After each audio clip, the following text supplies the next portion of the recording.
ბიუჯეტის შესრულების შესახებ ფინანსთა სამინისტროს ხაზინის ანგარიშის მიხედვით 2025 წლის იანვარ-მარტში დღგ-ს აქციზის მოგებისა და იმპორტის გადასახადის გეგმა ვერ შესრულდა. ყველაზე დიდი ჩამორჩენა აქციზის ნაწილში არის საპროგნოზო მოცულობის 87.6%.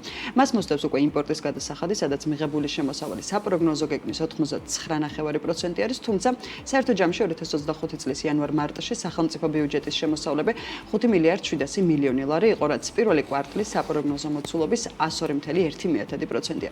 აქედან გადასახადების პირველი კვარტლის საპროგნოზო მოცულობამ შეადგინა 5 მილიარდ 300 მილიონი და მიღებული არის 5 მილიარდ 400 მილიონი, ანუ საპროგნოზო მოცულობის 102.3%. ფინანსთა სამინისტროს განცხადების მიხედვით ბიუჯეტის საშემოსავლო ნაწილი გადაჭარბებით სრულდება.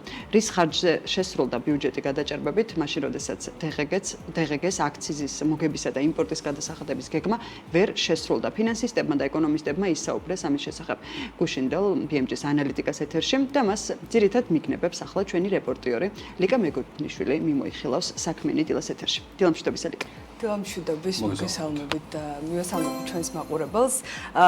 ხო, ნინი, მოდი განმარტოთ პირველ რიგში გამოვეხმაუროთ ფინანსთა სამინისტროს განცხადებას, რომელმაც სპეკულაცია უწოდა ბიუჯეტის ვერ შესრულებასთან დაკავშირებით ხმებს. ამ შემთხვევაში მათ ხაზი გაუსვეს, რომ გადაჭარბებით არის შესრულებული, ნამდვილად გადაჭარბებით არის ეკონომისტების შეფასებითაც, ანუ პერიფრაზი რეალურად რომ მოვიყვანოთ არის სწორი, თუმცა აი საკითხავი არის რის ხარჯზე და ეს არის სხვა გადასახადები, რამაც რეალურად განაპირობა ბიუჯეტის, ერთ ბიუჯეტს გულისხმობთ ზრდა.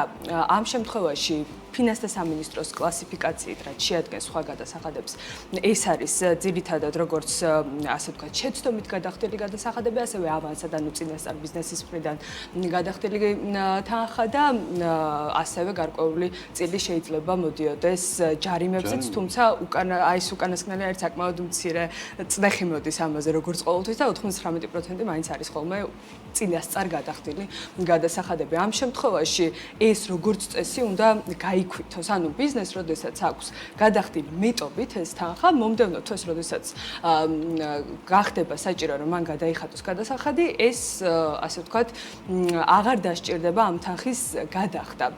და თუ აი ძალიან საინტერესო ნაწილსაც მინდა შევეხოთ, თუ ასე ვთქვათ, არ დაერიცხება მას ეს გადასახადი, მას სახელმწიფო ვალდებულია, რომ უკან დაუბრუნოს ეს თანხა, რაც აქვს სწორედ მეტობით გადახდილი. ამ შემთხვევაში კლასიფიკაციასთან გვაქვს პრობლემა, მეთოდთან გვაქვს პრობლემა, როდესაც ეს შემოსავლებში გაყავს ეს თანხა ფინანსთა სამინისტროს, რეალურად ეკონომისტების შეფასებით არა შემოსავლები, არამედ ავანსად მიღებული თანხა არის და ძალიან დიდი განსხვავებაა აი ამ ორ მოცემულობას შორის. ცხადია, მოვუსმინოთ ახლა პატა შურღაიას განმარტებას ეკონომისტი, როგორ განმარტავს აი ამ სხვა გადასახადების ნაწილს.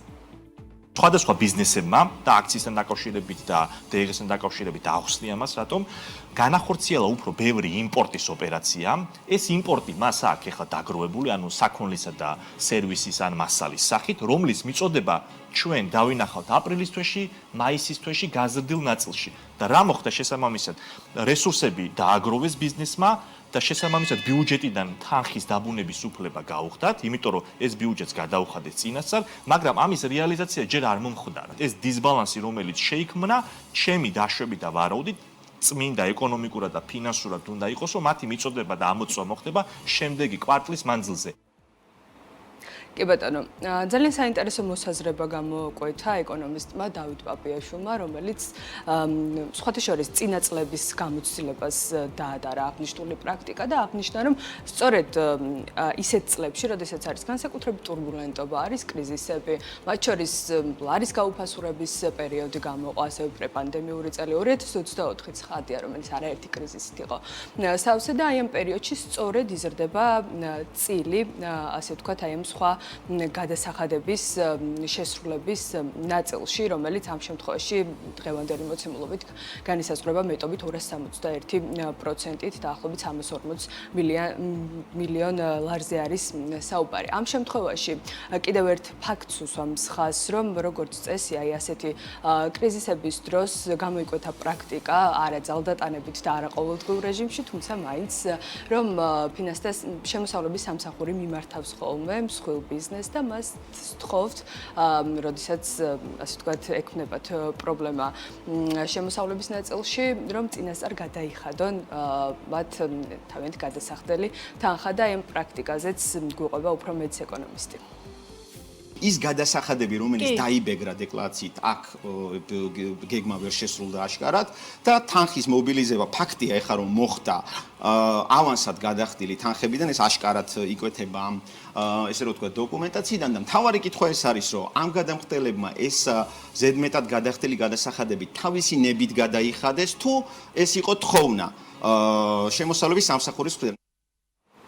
კი ბატონო, და რაც შეეხება დაბეგრილ გადასახადებს, რომ მიუბრუნდეთ, რომ ბრალთა თვალსაზრისითაც აშკარა ჩამორჩენა იკვეთება, ეს არის როგორც საშემოსავლო, ასევე DGG-ს აქციზის დამოგების გადასახადები და ამ თვალსაზრისით მათ შორის ჩამორჩენა რომ არის აღნიშნავს ფინანსთა სამინისტროც ხო რიცხვებიც ადასტურებს ამას და რა განაპირობებს ახლა ამ მოცემულობას, როგორც ეკონომისტი გიორგი ხიშტოვანი განმარტავს, ამის მიზეზი არის ის, რომ პოლიტიკური კრიზისი, რომელიც გამწვავებულია ქვეყანაში ითარგმნა უკვე ეკონომიკურ კრიზისში და ამის პირველად ინიშნები სწორედ ამ რიცხვებში არის ასახული და როდესაც სახეზე არის არსებული კრიზისი ცხადია ეს მოქმედებს ბიზნესზეც და ბიზნესის შემცირებული შემოსავლები ნიშნავს მათ მიერ შემცირებულ ბიუჯეტში შეტანილ გადასახადებს და სწორედ აი ამ კორელაციაზე საუბრობს ახლა დეტალურად ეკონომისტი, მოვუსმინოთ მის განმარტებას.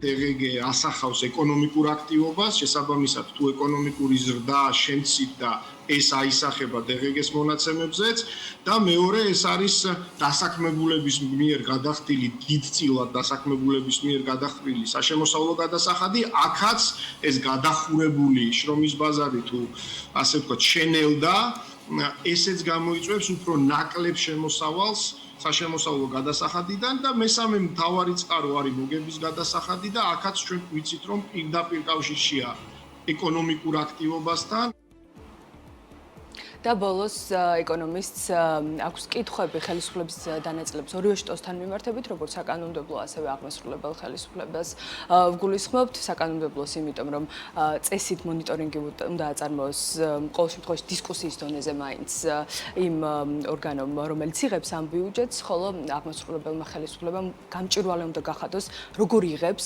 და აი ამ შემოსავლებს და შემდეგ როგორ ხარჯავს მას და ამ შემთხვევაში საინტერესო არის ასე ვთქვათ ქართული დოჯის ფუნქციაც, რას აკეთებს ამ დროს ეფექტიანობის დეპარტამენტი, კითხვები ამასაც აქვს ეკონომისტს, მოვუსმინოთ ახლა მის შეფასებას.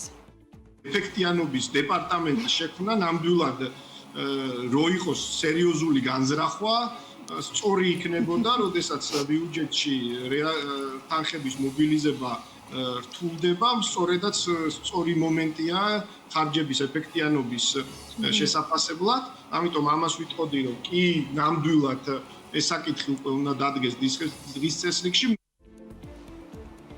და ბოლოს უნდა აღვნიშნოთ, რომ ჩვენც მიმართეთ კითხვებით ფინანსთა სამინისტროს სხვა გადასახადები, რომელიც საპროგნოზო მაჩვენებელთან შედარებით 261%-ით არის გაზრდილი, რეალურად რას გულისხმობს, რას მოიაზრებენ აი ამ სხვა გადასახადებში, ჯერჯერობით რასაკვირველი ამაზე პასუხი არ გვაქვს, თუმცა როდესაც გვექნება და იმედი მაქვს, რომ გვექნება, აუცილებლად მივაწვდით ამის შესახებ ინფორმაციას, როგორც ჩვენს მაყურებელს, ასევე მკითხველს ხადია.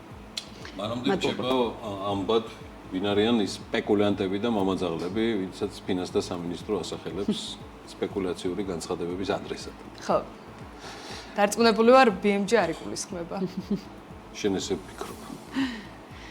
ყოველ შემთხვევაში ფაქტები ამას აჩვენებს, რომ ჩვენ ვერანაირად ვერ უნდა ვიგულისხმებოდეთ. მე არ ვიღებ მაგ განცხადებებს არავის.